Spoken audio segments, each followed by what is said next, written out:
Hello viewers, আসসালামু আলাইকুম।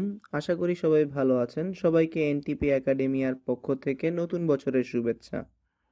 আজকের ভিডিওর আলোচ্য বিষয়গুলো হলো কিভাবে লিনাক্স টার্মিনাল কমান্ড ব্যবহার করে ফাইল এবং ফোল্ডার তৈরি করা যায়, ফাইল এবং ফোল্ডার এক স্থান হতে আরেক স্থানে কপি করা যায়, একটি কমান্ড ব্যবহার করে একটি ফাইল ভিন্ন ভিন্ন ফোল্ডারে কপি করা যায় এবং একটি কমান্ড ব্যবহার করে দুই বা ততোধিক ফাইল একটি ফোল্ডারে কপি করা যায়।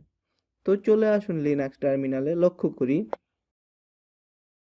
প্রথমত আমরা ls কমান্ডটি ব্যবহার করে দেখতে পারি আমাদের কারেন্ট ডিরেক্টরিতে কি কি লিস্টেড আছে।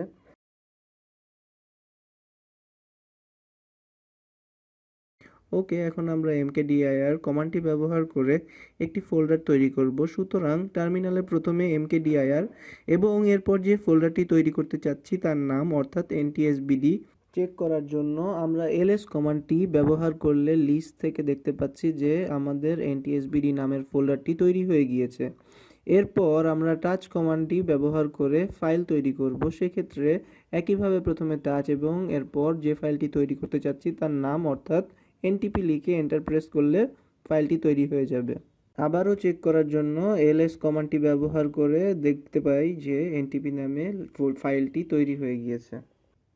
এখন আমরা সিপি কমান্ড ব্যবহার করে তৈরিকৃত ফোল্ডারটি অন্য একটি ডিরেক্টরিতে কপি করব। কপি করার জন্য সিপি লিখে স্পেস অপশন, এরপর আবার স্পেস দিয়ে যে ফোল্ডারটি কপি করতে চাচ্ছি তার নাম এবং এরপর স্পেস দিয়ে যেই স্থানে কপি হবে অর্থাৎ ডেস্টিনেশন পাথ লিখে এন্টার প্রেস করলে ফোল্ডারটি কপি হয়ে যাবে। অর্থাৎ এখানে ntsbd ফাইলটি mnt নামক ডিরেক্টরিতে কপি হয়েছে। চেক করার জন্য cd কমান্ডটি ব্যবহার করে প্রথমে mnt ডিরেক্টরিতে যাই, এরপর ls দিয়ে mnt ডিরেক্টরির লিস্টে চেক করলে লক্ষ্য করব এখানে ntsbd ফাইলটি কপি হয়ে গিয়েছে।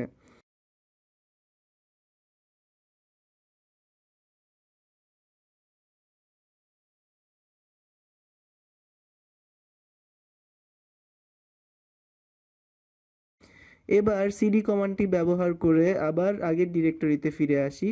এখানে পূর্বে mnt নামে যে ফাইলটি তৈরি করেছিলাম সেই ফাইলটি কপি করার জন্য CP space NTP space destination path লিখে এন্টার দিলে আমাদের এনটিপি ফাইলটি mnt নামক ফোল্ডারে কপি হয়ে যাবে।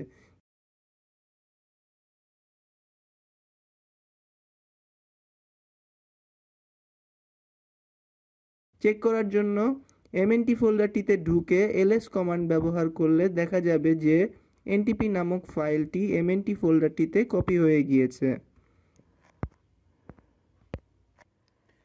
এবারে আমরা দেখব কিভাবে আমরা একটি কমান্ড ব্যবহার করে দুটি ভিন্ন ডিরেক্টরি থেকে ফাইল একটি ডেস্টিনেশনে কপি করতে পারি।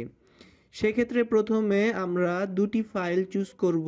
এজন্য প্রথমে ls কমান্ড ব্যবহার করে দেখি আমাদের কারেন্ট ডিরেক্টরি থেকে 1 নামক ফাইলটি চুজ করছি এবং দেখে নেই কোনো ডিরেক্টরিতে আছে। pwd লিখে এন্টার প্রেস করলে দেখা যাচ্ছে যে আমরা রুট ডিরেক্টরিতে আছি, অর্থাৎ রুট ডিরেক্টরির 1 ফাইলটি আমরা চুজ করেছি। এবারে সিডি ব্যবহার করে আরেকটি ডিরেক্টরি অর্থাৎ mnt ডিরেক্টরিতে যাই, এবার ls দিয়ে লিস্ট দেখি। ওকে, এবার এখান থেকে আমরা ফিল নামক ফাইলটি চুজ করি। এখন আমরা রুট ডিরেক্টরি থেকে 1 ফাইল এবং mnt ডিরেক্টরি থেকে ফিল নামক ফাইলটি চুজ করেছি।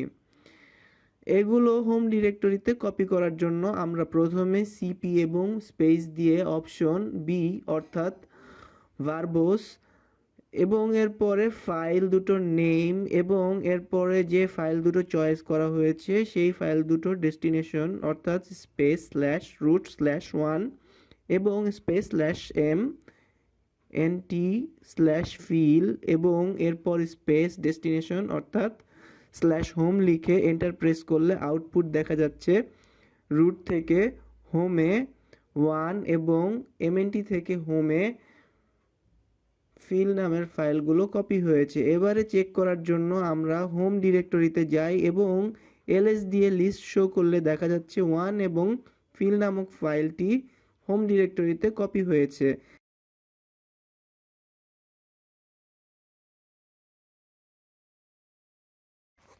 এবারে আমাদের টার্গেট হলো একটি কমান্ড ব্যবহার করে দুটো ফাইল ভিন্ন ভিন্ন ডেস্টিনেশনে কপি করব। সেক্ষেত্রে আমরা প্রথমে ls দিয়ে দেখে নেব আমাদের কারেন্ট ডিরেক্টরিতে কি ফাইল আছে। প্রথমে আমরা টাচ কমান্ড ব্যবহার করে একই সাথে দুটো ফাইল তৈরি করব। এক্ষেত্রে টাচ স্পেস 1 স্পেস 2 অর্থাৎ 1 এবং 2 দুটো ফাইল তৈরি হয়ে যাবে। এরপরে আমরা আবার ls কমান্ড দিয়ে চেক করে দেখে নেব ফাইল দুটো তৈরি হয়েছে কিনা। ফাইল দুটো আমরা একটি কমান্ড দিয়ে 1 এবং 2 ফাইল দুটো একসাথে mnt ফোল্ডারে কপি করব। সেই ক্ষেত্রে cp space slash home slash second bracket 1, 2 second bracket close space mnt লিখে এন্টার প্রেস করলে 1 এবং 2 ফাইল দুটি একই সাথে mnt ডিরেক্টরিতে কপি হয়ে যাবে। এবার mnt ডিরেক্টরিতে গিয়ে ls কমান্ড দিয়ে চেক করে দেখব 1 এবং 2 ফাইল দুটি কপি হয়েছে কিনা। 1 এবং 2 ফাইল দুটো কপি হয়ে গিয়েছে। আজকের ভিডিওটি এ পর্যন্তই। এতক্ষণ সাথে থাকার জন্য সবাইকে ধন্যবাদ। এরকম আরও ভিডিও পেতে সাবস্ক্রাইব করুন এবং পাশে থাকা বেল আইকনটি ক্লিক করে নোটিফিকেশন অন রাখুন। ভিডিওটি ভালো লেগে থাকলে লাইক, কমেন্ট, শেয়ার করে সাথেই থাকুন। আবার দেখা হবে অন্য কোনো টপিকে, অন্য কোনো ভিডিওতে। সে পর্যন্ত সবাই ভালো থাকুন, সুস্থ থাকুন।